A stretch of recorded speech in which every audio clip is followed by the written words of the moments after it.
బాగుంది. Ride on the beach, అది Sindhudurg fort ఆ బీచ్లో కనబడుతుంది కదా సీలోని. అదే ఈ అన్ని ఇళ్ళకి బౌండరీ వాల్స్ చూసారు కదా, రాళ్ళు అంతా లాటరైట్ రాళ్ళు ఇవన్నీ. ఇక్కడ ఇటుకల కంటే ఇదే బెస్ట్ అనేది దీంతోనే చేసుకుంటున్నారేమో. ఎస్, తార్కర్లి విషయానికి వస్తే దానికి పేరు కూడా ఏంటంటే దాని పక్కన బీచ్ ఉంటుంది. ఆ ఊరు యువతల పక్క నుంచి అంటే ఇటు సైడ్ బీచ్ ఉంటుంది, ఊరు ఉంటుంది. ఇక్కడ ఏమొచ్చి కర్లీ రివర్ పాస్ అవుతుంది, సీలో కలుస్తుంది. దేవబాగ్ బీచ్ అని కూడా అంటారు దాన్ని.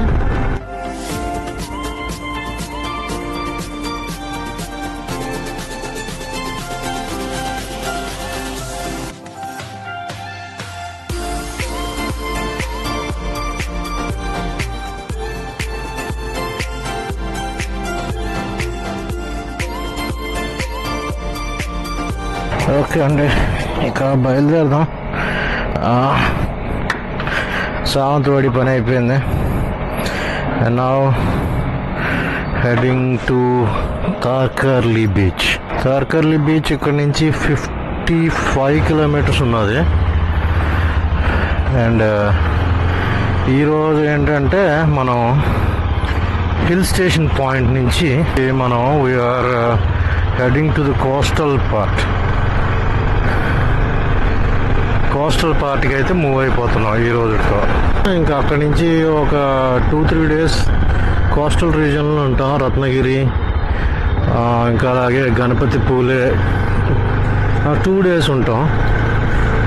2 డేస్ తర్వాత ఏంటి అని అంటే మళ్ళీ కొంచెం చిప్లున్, దపోలి అనే ఊర్లు, అది మళ్ళీ హిల్ స్టేషన్కి వస్తాం. నిన్న ఇక్కడికి వచ్చేసరికి అయితే బీభత్స అని వర్షం. ఈ చుట్టూరే 2 సార్లు తిరిగా, ఈ ప్యాలెస్ చుట్టూరే, కానీ నాకు కనబడలేదు ఎందుకంటే వర్షం వల్ల. నిన్న నేను వేసుకున్న ప్యాంట్ అయితే ఇంకా ఆరలేదు, అందుకనే ఈ కొంచెం ఎండగా ఉంది కదా ఆరిపోద్దని ఉద్దేశంతోనే వేసుకొని ఉన్నా. వెళ్ళేలోపు ఆరిపోద్ది వర్షం కానీ పడకపోతే. వర్షం పడితే మళ్ళీ తడిచిపోద్ది. అయితే ఇక్కడ రైనాక్స్ రెయిన్ ప్యాంట్ రివ్యూ అయితే ఇస్తారా? బికాస్ నేను ప్రస్తుతం వాడుతుంది రైనాక్స్ రెయిన్ ప్రూఫ్ ప్యాంటే. రెయిన్ ప్రూఫ్ అంటే రైనాక్స్ ప్యాంట్ కాదు, రైనాక్స్ ప్యాంట్ ఉన్నది, రైడింగ్ ప్యాంట్. దానిపైన రెయిన్ ప్యాంట్ వేసుకున్నాను. రెయిన్ ప్యాంట్ మరి దాని పరిస్థితి ఏంటంటే నిన్న వర్షం పడింది. అంత బీభత్సమైన వర్షం ఏం కాదు, బాగానే పడింది. సో ఈ గ్యాప్లో ఏం జరిగింది అని అంటే మొత్తం లోన ప్యాంట్ అంతా తడిచిపోయింది. అంటే మొన్న లాస్ట్ టైం వెస్ట్ బెంగాల్ నుంచి రిటర్న్ అవుతున్నప్పుడు వర్షంలో అది వేర్లేండి, అది బీభత్సమైన వర్షం. సో అక్కడ నాకు అర్థం కాలేదు. అది ఆబ్వియస్గా ఎన్ని రెయిన్ కోట్లు వేసినా తడవడం అయితే పక్కా అది. బట్ నిన్న పడిన వర్షానికి నేను రెయిన్ కోట్ వేసుకున్నాను, రెయిన్ ప్యాంట్ వేసుకున్నాను. నా లోన నా జీన్స్ ఉన్నది, జీన్స్ అయితే బీభత్సంగా తడిచిపోయిందమ్మా. అది రైనాక్స్ రెయిన్ ప్రూఫ్ అయితే వేస్ట్. ఏదో చిన్న చిన్న చినుకులకి అయితే వర్కౌట్ అవుతుంది, కానీ వర్షాలకైతే మాత్రం వర్కౌట్ అవ్వదు. సో సంహౌ సావంతవాడి ప్యాలెస్ బాగుంది ప్యాలెస్. అండ్ ఆ రాజులు ఫ్యామిలీ ఇంకా నివసిస్తున్నారు, వాళ్ళ తరాలు సావంత్ మహారాజులు. అండ్ ఇప్పుడు దాన్ని ఒక హోటల్ కింద కూడా మార్చారు. హోటల్ ప్రైస్ అయితే 15,000, 16,000, 17,000, 18,000 బ్రేక్ఫాస్ట్లు, లంచ్లు అని ఆ ప్యాకేజీల్లో. సో అక్కడ మనం బడ్జెట్లో వెళ్ళాలనుకుంటే మాత్రం అక్కడ కుదరదు. సావంతవాడి వచ్చి ఆ అంబియన్స్లోని if you want to live in that ambience, మరి లోన్ ట్రీట్మెంట్ ఎలా ఉంటుంది ఏంటనేది తెలియదు. కానీ నేను అక్కడ మామూలు హోటలే కదా, నేను వెళ్తాను లోన్కి వీడియో తీస్తాను అని అంటే, లేదండి it's private, no one is allowed unless and until you are booking your room book చేస్తే కానీ ఆ గిరి దాటి మీరు వెళ్ళకూడదు అని అన్నాడు. అలాంటి ట్రీట్మెంట్ ఉంటే హ్యాపీనే. ఇంకో ప్రైవేట్గా ఒక పూల్ ఉన్నది, అన్నీ ఉన్నాయి. అంటే నేను గూగుల్లో చూశాను, ఆ బుకింగ్ యాప్లోనే బాగుంది. అలాగైతే ఎస్, తార్కర్లీ విషయానికి వస్తే దానికి పేరు కూడా ఏంటంటే దాని పక్కన బీచ్ ఉంటుంది. ఆ ఊరు యువతల పక్క నుంచి అంటే ఇటు సైడ్ బీచ్ ఉంటుంది, ఊరు ఉంటుంది. ఇక్కడ ఏమొచ్చి కర్లీ రివర్ పాస్ అవుతుంది, సీలో కలుస్తుంది. దేవబాగ్ బీచ్ అని కూడా అంటారు దాన్ని. సో ఆ విధంగా అది ప్లేసే ఉన్నది. సో మరి అది పాపులర్, నాట్ దాట్ పాపులర్, కానీ పాపులరే ఇండియాలో విజిటింగ్ ప్లేసెస్లో అది పాపులరే. కాబట్టి అది అక్కడ వెళ్ళి అక్కడ పరిస్థితులు ఏమున్నాయో చూద్దాం. అంటిల్ దెన్ రోడ్ వ్యూని ఎంజాయ్ చేయండి, బాగున్నది. వుడ్స్. సో ఈ పాయింట్ అంటే సావంతవాడికి ఒక 9 కిలోమీటర్ దగ్గర నుంచి వెనక్కి ఇది గోవా పూణే హైవే. గోవా అయితే ఇక్కడ నుంచి 90 ఉన్నది అండ్ రత్నగిరి 170 ఉన్నది.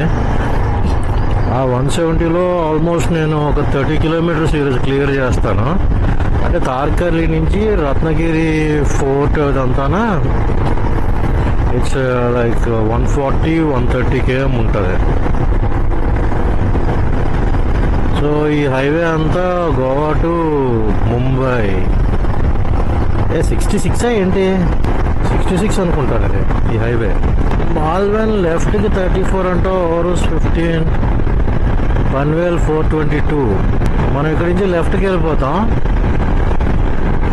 లెఫ్ట్కి వెళ్ళిపోయి మళ్ళీ ఇక్కడ వరకు వచ్చి అప్పుడు రత్నగిరికి వెళ్ళాలి. ఎస్, ఇది డెఫినెట్గా నేషనల్ హైవే 66. డెఫినెట్గా కాదు, నేషనల్ హైవే 66 పన్వేల్ వైపు అని అంటే. పన్వేల్ అంటే ఇంకా ఆల్మోస్ట్ ముంబై. గుడ్ కదా. ఇక్కడ ఆల్మోస్ట్ కేరళ తిరువనంతపురం నుంచి కొచ్చి నుంచి ముంబై వరకు ఒకటే హైవే. నేను లాస్ట్ టైము వెళ్ళినప్పుడు మాట్లాడాను కదా ఈ హైవే గురించే, కార్లో వెళ్ళినప్పుడు కేరళ వైపు. తార్కర్లీ బీచ్ అనేది మాల్వన్లో ఉన్నది. అండ్ ఇక్కడ మనం లెఫ్ట్కి వెళ్ళిపోవాలి. ఇక్కడ జనాలు డ్రెస్సింగ్స్ కూడా మరాఠా అనే దానికన్నా గోవన్ స్టైల్లోనే ఉన్నాయి. ఇక్కడ వాళ్ళు మాట్లాడే లాంగ్వేజ్ ఏంటంటే వన్ మరాఠీ, హిందీ అండ్ గోవన్ కొంకణి కూడా మాట్లాడుతున్నారు. అండ్ ఇంకొకటి పోర్చుగీస్ అనేది, పోర్చుగీస్ డచ్ అనేది అయితే మాత్రం లేదు. అది ప్యూర్లీ గోవాలోకి వెళ్తే మాత్రం మనకు ఆ పోర్చుగీస్ లాంగ్వేజ్ కూడా కొంతమంది అక్కడ పోర్చుగీస్ ఇంకా సెటిల్ అయిపోయిన వాళ్ళు చాలామంది ఉన్నారు కదా. పోర్చుగీస్ నుంచి అప్పుడెప్పుడో వచ్చి వాళ్ళ ఫ్యామిలీస్ ఇంకా ఇప్పటికీ అక్కడ అలా ఉన్నాయి. ఇక్కడైతే మాత్రం ఈ 3 లాంగ్వేజెస్ వినబడుతున్నాయి. హిందీ, గోవన్ కొంకణి వేరు, గోవన్ కొంకణి వేరు అనుకుంటా.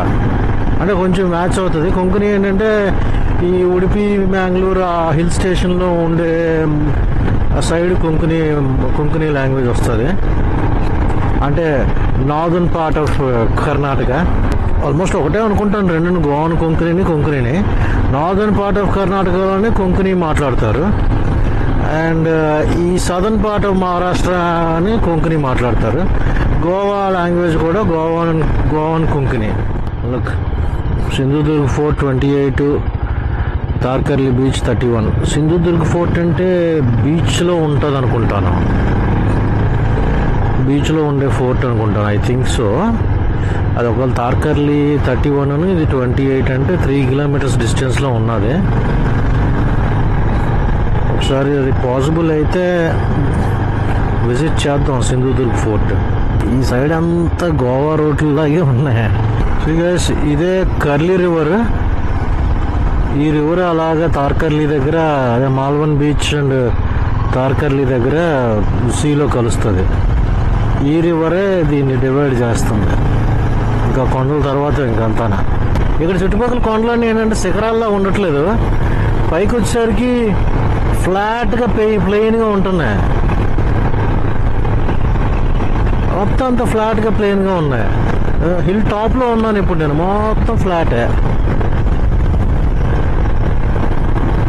భలే ఫామ్ అయ్యాయి. ఈ అన్ని ఇళ్ళకి బౌండరీ వాల్స్ చూసారు కదా, రాళ్ళు అంతా లాటరైట్ రాళ్ళు ఇవన్నీ. ఇక్కడ ఇటుకల కంటే ఇదే బెస్ట్ అనేది దీంతోనే చేసుకుంటున్నారేమో. Sindhudurg fort 3, Malvan beach 2, Tarkarli beach 7. Tarkarli bus stop, Malvan bus stop ఇది. I think this is Malvan. Yes, మాల్వన్లోకి అయితే వచ్చేసాం. ఇటు తార్కర్లీ స్ట్రైట్కి వెళ్ళిపోతే మాల్వన్, ఇటు తార్కర్లీకి వెళ్తాం. ఈ దారి పొడవునా స్టేస్ ఉన్నాయి, హోమ్ స్టేస్ ఉన్నాయి, ఎక్కువగా హోమ్ స్టేస్ ఉన్నాయి ఈ దారిలో. ఐ థింక్ రిసార్ట్స్ అన్నీ బీచ్ దగ్గర ఉంటాయేమో, which are little bit costlier అంటే నాకు ఇప్పుడు బుకింగ్ యాప్స్లో చూస్తుంటే అంత కాస్ట్లీ ఏం కనబట్టలేదు. లైక్ 3000 4000 అది ఇంట్లో ఉన్నాయి. కాకపోతే అది బీచ్ వ్యూ ఉంటుందా లేదా అనేది అయితే నాకు క్లారిటీ లేదు. హౌస్ బోట్స్ కూడా ఉన్నదంట. ఐ థింక్ కార్లీ రివర్లో హౌస్ బోటింగ్ ఉంటుందేమో. అన్ని రూమ్స్ ఆల్ అవైలబుల్ రూమ్స్. అయితే ఇది స్టే చేద్దామా లేదా అనేది అక్కడ బీచ్ వాతావరణాన్ని బట్టి డిసైడ్ అవుదాం. తార్కర్లీ బీచ్ ఇంకా 5 కిలోమీటర్స్ ఉన్నది, కానీ బీచ్ ఆనవాళ్ళు అయితే ఎక్కడ కనబట్టలేదు. ఇంకా ప్రస్తుతం నేను అనుకోవడం కూడా కొండ పైన ఉన్నట్లున్నాం, ఇంకా కిందకు దిగాల్సి ఉంటుందేమో. ఇక్కడ ప్రతి ఇల్లు ఒక ఇది చేశారు. అరే అయ్యా, డబ్బాలు ఉన్నాయి, పోతాయి, తగులుతుంది. నువ్వు ప్లేస్ ఇవ్వకుండా వచ్చేమంటే ఎలాగా? ప్రతి ఇల్లు ఒక హోమ్ స్టే కింద చేస్తారు. వాళ్ళు ఉండడం ఒక రూమును, మిగతావన్నీ అద్దెలకి. నాకు గోవాలో కన్నా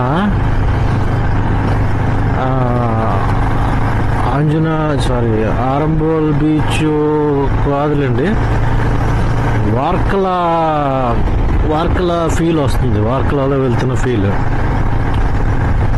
వార్కలా అది ఒక క్లిఫ్ పైన ఉన్నది, ఒక కొండ పైన ఉన్నది, కిందనంతా బీచ్.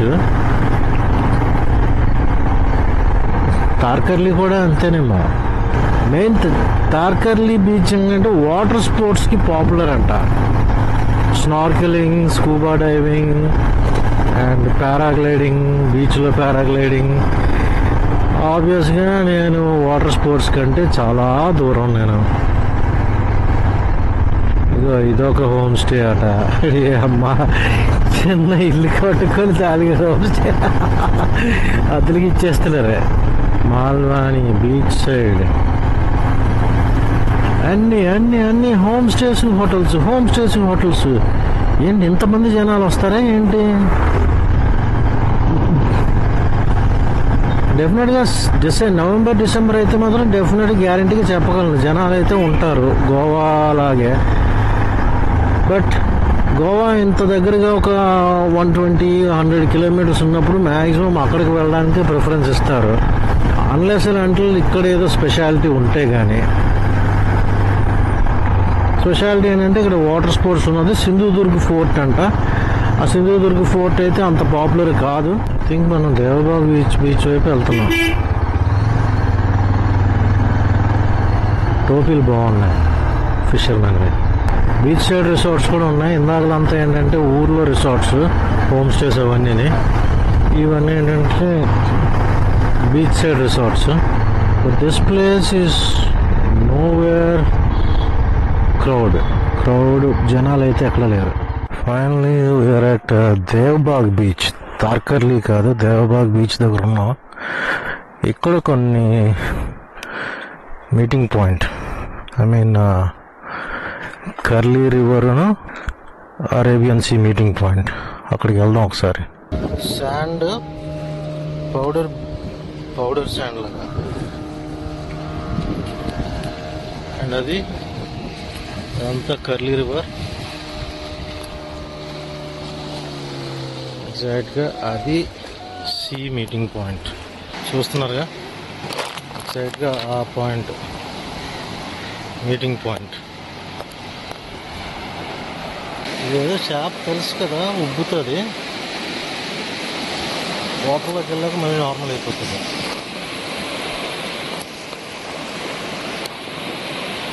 అదొక ఇది ఉంది.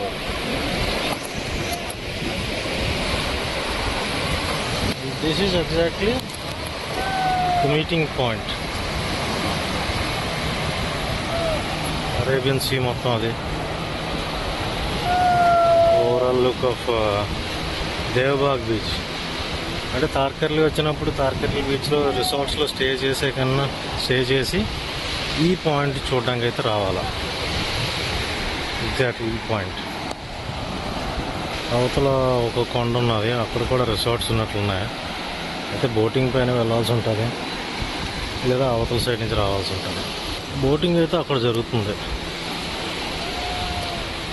జట్టీలు ఉన్నాయి అక్కడ. ప్రస్తుతం టూరిజం అయితే తక్కువ ఉంది, జనాలు క్రౌడ్ కూడా చాలా తక్కువ మంది ఉన్నారు. హౌస్ బోట్స్ కూడా నాకు ఇందాక వచ్చిన దారి నుంచి అలా చూస్తున్నాం కానీ ఎక్కడ కనబడలేదు. I don't think house boats అంతగా ఏం లేనట్లున్నాయి, ఒకటో రెండో ఉండొచ్చు.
విషయం ఏంటంటే తార్కర్లీ నాట్ మచ్. తార్కర్లీ ఇట్లా అంత లేదు, కాకపోతే it's meeting point of Karli beach and Arabian sea. అదొక పాయింట్ చూడడానికి. అండ్ మిగతాదంతా ఏంటంటే రిసార్ట్స్ తీసుకోవడం, రిసార్ట్స్లో స్టే చేయడం, బీచ్ స్పోర్ట్స్లో పాల్గొనడం, అంతే. అయితే ఇప్పుడు పక్కన ఏదో సింధుదుర్గ్ ఫోర్ట్ అని ఉన్నదంట. ఆ సింధుదుర్గ్ ఫోర్ట్ కూడా ఒకసారి చూసుకొని, I don't think I want stay here. Sindhudurg fort దగ్గరికి అయితే వెళ్ళి జస్ట్ అది కూడా బయట నుంచి అలా చూసుకొని వెళ్ళిపోదాం. అయితే ఫుడ్ ఒకటి తినాలి ఫస్ట్. ఫుడ్ ఒకటి కానీ చేస్తే ఓపెన్ అయిపోతుంది. ఫుడ్ అయితే ఇక్కడ ఇది దేవబాగ్ బీచ్. ఇది దేవబాగ్ బీచ్ దగ్గర మొత్తం ఇక్కడ హోమ్ స్టేస్ లాంటివి అలాంటివి ఏం లేవు. ఇదంతా విలేజ్. డ్రోన్ షాట్ చూసారు కదా, దట్ ఈస్ అటుపక్క బీచ్, ఇటుపక్క కర్లీ రివర్. పూణే వాళ్ళకి ముంబై వాళ్ళకి దగ్గరేం కాదు. గోవా లాంటి పాయింట్ అని అంటే ఒక 40% ఐ వుడ్ సే. గోవా ఏంటంటే అది ఇంకా మరి హ్యూజ్ మాట. Goa is a huge place for entertainment, chill out, party అంతనా. ఇదంతా ఏం కాదు, జస్ట్ వచ్చి స్టే చేసి కొంతసేపు ఎంజాయ్ చేసి వెళ్ళడానికి అయితే సరిపోతుంది. కర్లీ రివర్ బోటింగ్ పాయింట్ ఇందాక మనం వచ్చింది. బోటింగ్ ఇక్కడి నుంచి కూడా ఉన్నాయి. అంటే ప్రస్తుతం ఇక్కడేం కనబడలేదు, అక్కడైతే బోటింగ్లు అవుతున్నాయి. మధ్యలో చిన్న ఐలాండ్. అండ్ ప్రస్తుతం మనం అయితే సింధుదుర్గ్ ఫోర్ట్ చూడడానికి వెళ్తున్నాను. సింధుదుర్గ్ ఫోర్ట్ ఇక్కడ నేను దేవబాగ్ బీచ్ నుంచి 9 km ఉన్నది. అక్కడ వెళ్ళి సింధుదుర్గ్ ఫోర్ట్ చూసుకొని దెన్ అవుట్ ఆఫ్ తార్కర్లీ. ఇక్కడ ఉన్నాయి అబ్బా వాటర్ స్పోర్ట్స్ అన్నీ. అదిగా సింధుదుర్గ్ ఫోర్ట్ ఆ బీచ్లో కనబడుతుంది కదా, సీలోని, అదే. And here you go. ఇక్కడ ఉంది అబ్బా అసలు అడ్వెంచర్ స్పోర్ట్స్ అవన్నీ.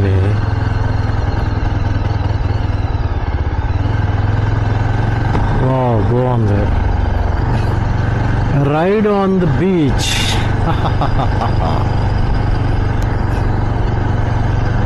ఫుడ్ తిందాం ఇక్కడ. హోటల్స్ ఏమైనా ఉంటాయా? ఐ డోంట్ థింక్ హోటల్స్ ఏం లేవేమో. ఇక్కడ జనాలు అందరూ ఉన్నారు.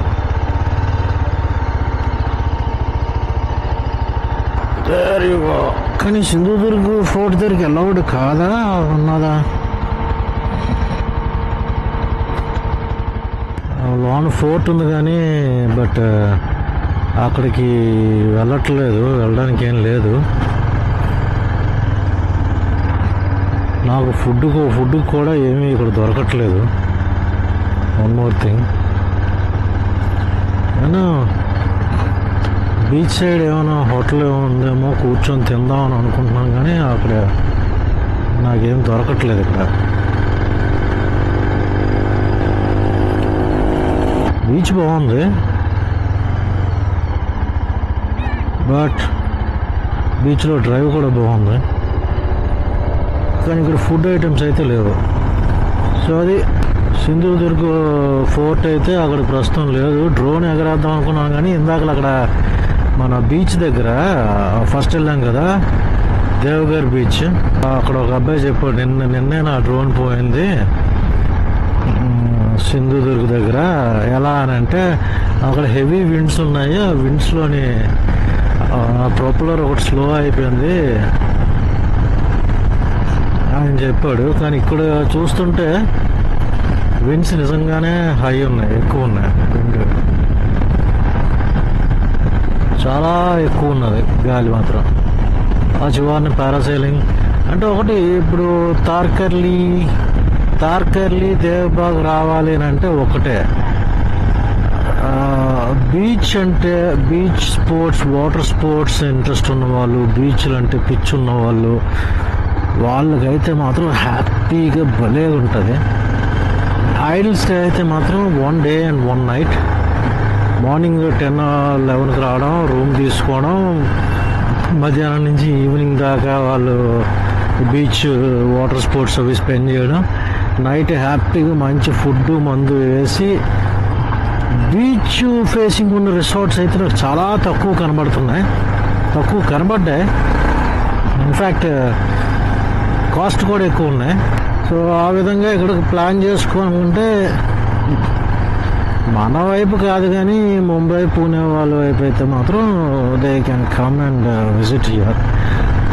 మెయిన్ అట్రాక్షన్ ఏంటంటే సింధుదుర్గ్ ఫోర్ట్ వ్యూ ఉంటుంది. వ్యూవే, అక్కడికి వెళ్ళడానికి లేదు. అక్కడ కర్లీ రివర్ జాయినింగ్ ఒకటి అరేబియన్ సీలోకి జాయిన్ అవుతుంది, మీటింగ్ పాయింట్ అదొకటి, అండ్ వాటర్ స్పోర్ట్స్. ఈ 3 ఉన్నాయి ఇక్కడ. ఈ 3 మెయిన్ ఏంటంటే 100% వాటర్ స్పోర్ట్స్కి అయితే మాత్రం ఇక్కడికి రావచ్చు. సో ఆ విధంగా 1 day and 1 night మనం ఇక్కడ స్పెండ్ చేయొచ్చు. సో అది తార్కర్లీ విషయాలు. And now I'm heading towards ఏమంటారు దాన్ని, రత్నగిరి వెళ్ళే రూట్లో బథాయా బీచ్ సంథింగ్ ఏదో ఉన్నది దారిలో. అది 175 kilometers ఇక్కడి నుంచి. And it will take a lot of time to reach there. అప్రాక్సిమేట్గా 4 to 5 hours మధ్యలో జర్నీ. అండ్ 5 hours ఎందుకంటున్నానంటే ఈ రోడ్లు చూసారు కదా చిన్నగా. సో అంతకుమించి మనం ఎక్స్పెక్ట్ చేయలేం, అంతకుమించి వెళ్ళడానికి. రెస్టారెంట్లో టూరిస్టు రెస్టారెంట్ థాలీ తిందాం పోయి.